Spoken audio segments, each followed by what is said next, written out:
Did you know that one of the biggest flashpoints in the border wall fight is not just about politics, but about a stretch of land where law, history, family, and sacred tradition all collide? Along the southern edge of Arizona, a federal judge refused to stop the Trump administration from building more border wall across the Tohono O'odham Nation's reservation, including roughly 62 miles of wall planned through or near tribal land. To supporters, it was a national security project. To the tribe, it was an intrusion into a living homeland, one that could cut through sacred places, disrupt wildlife, and divide relatives who have crossed this desert for generations, long before the border existed in its modern form. This is where the watchdog questions start to matter, because the argument was never only about concrete and steel.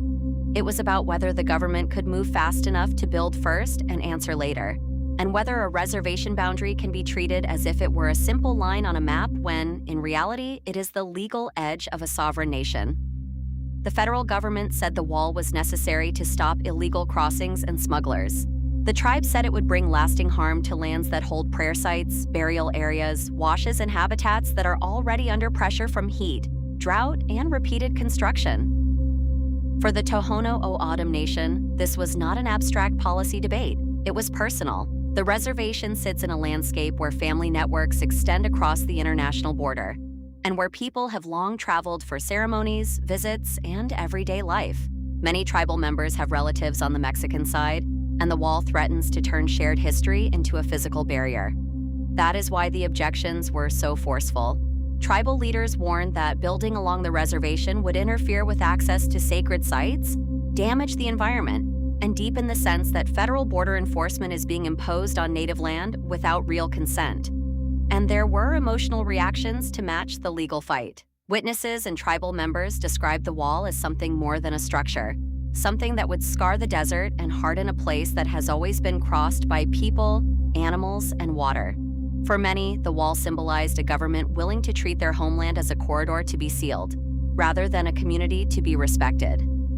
One tribal voice in the debate carried the weight of that frustration. How do you explain to your children that the place where your grandparents prayed, walked, and gathered plants is now being turned into a militarized border zone? That question hung over the case. The environmental concerns were just as serious. Critics said wall construction could block natural drainage, trap debris, fragment wildlife habitat, and intensify damage in a region where the desert ecosystem is already fragile. Species that move freely across the borderlands could lose access to feeding and migration routes. Flash floods could be redirected by barriers. Roads, lights, and heavy machinery could open the door to more disturbance in places that had remained relatively undisturbed. In this kind of landscape, even a narrow strip of wall can have consequences far beyond the footprint of the construction itself. Government lawyers countered with a very different picture. They argued that the federal government has a duty to secure the border and that the location was chosen to strengthen enforcement in a remote area known for illegal crossings and smuggling activity. From that perspective, the wall was not a symbolic insult but a practical tool. They said the project fell within the executive branch's border security authority and that delaying it would undermine a broader national effort to control unlawful entry. To the administration, the question was not whether the land was important. The question was whether the United States could carry out its border laws without being blocked by lawsuits every time a construction zone neared tribal territory. But the legal issue at the center of the case was even more precise. Where does the reservation boundary legally end, and what does that mean for federal building authority?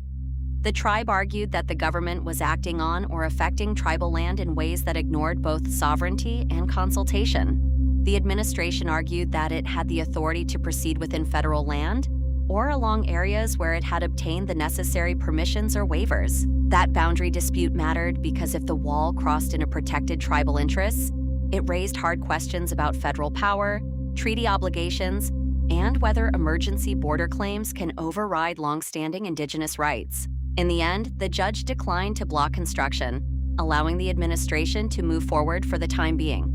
That ruling was a major setback for the Tohono O'odham Nation, but it did not settle the deeper conflict. It only meant the wall could continue while the legal battle advanced, leaving tribal leaders to keep pressing claims about sacred sites, environmental injury, and the meaning of sovereignty in a border zone shaped by centuries of movement and survival.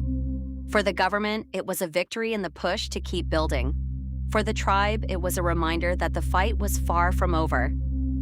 What to watch next is whether the case grows into a broader test of how far the federal government can go when border security goals collide with tribal rights.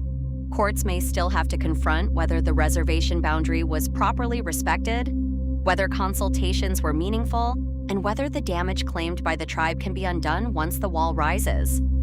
There is also the political question: if one stretch of wall can move ahead despite tribal objections, what does that mean for other border communities living under the same pressure? The answer could shape future construction, future lawsuits, and future federal negotiations across the Southwest. So the final warning is this: when people talk about border walls, they often picture a line on a map and a promise of security. But in places like the Tohono O'odham Nation, that line can cut through family ties, sacred memory, fragile desert habitat, and the legal foundations of a sovereign people.